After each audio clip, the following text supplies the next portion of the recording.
Republic will be reorganized into the First Galactic Empire! The Bad Batch has been really surprising me. I expected that I would really like the show, but I'm really loving it. Seeing how the clones need to find a purpose without a war is a really great story for a sequel to the Clone Wars. At first I thought Wrecker and Omega could be a bit annoying, but I've really started to like those characters, and Omega is a huge surprise. She's turning out to be a really wonderful addition to the cast, and a really great character.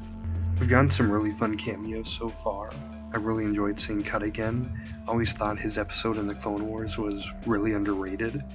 And Fennec Shand from The Mandalorian shows up, and we see her trying to capture Omega.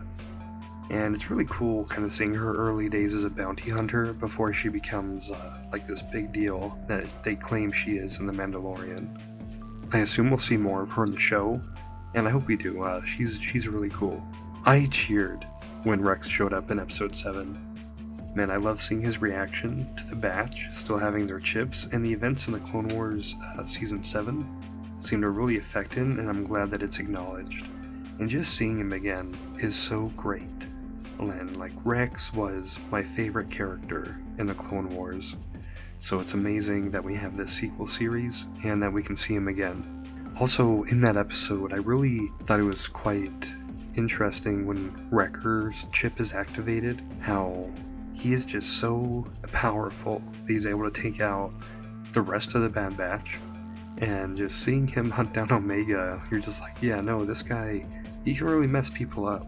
Also, the Martez sisters showed up in the show. It was cool to see them again.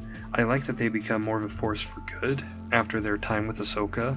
Not that they were, bad characters in the Clone Wars. Like, when I say bad, I don't mean like bad characters booging them off the screen. I mean like bad intentioned characters. And man, Crosshair, super brutal. I honestly didn't expect this show to go as violent as it did. The scene on Onderon really surprised me. I know the Clone Wars really had some dark and violent scenes, but I didn't think Disney would go that far. So I mean, props to them for doing that. I was very surprised, not only when Crosshair killed that one guy, but then that everyone followed through with the order to kill all the civilians.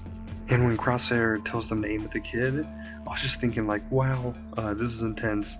And the end of episode 8, man, that is something I will not forget. The reveal of Cad Bane was amazing. I jumped out of my chair, and the showdown between him and Hunter is so good. And I'm glad Bane won that duel. It keeps him as more of a serious villain that we need to worry about.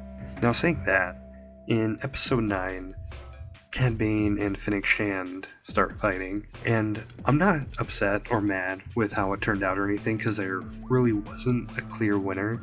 I guess I just felt like Cad Bane deserved more respect. But it makes sense though, because Fennec Shand, we know she's going to be a top tier bounty hunter in the future. So it makes sense, she's young and everything, and Cad Bane, he's getting older. So I guess that makes sense, and I've talked myself into not really it bothering me. It's just, I never really like seeing characters that I really like, lose to the new character. It's like the whole Master Chief and Spartan Locke type of deal. Don't worry though, this is nowhere near as bad as Halo 5. And also one more thing from the 9th episode. I really loved seeing Toto and hearing Seth Green's voice. He's such a nice, cool, fun little droid, and it's really awesome to see him. And the show is just so good.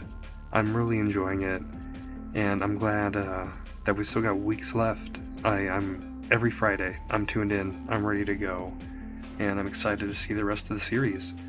And hopefully, we'll see you guys next Friday to talk about the next episode.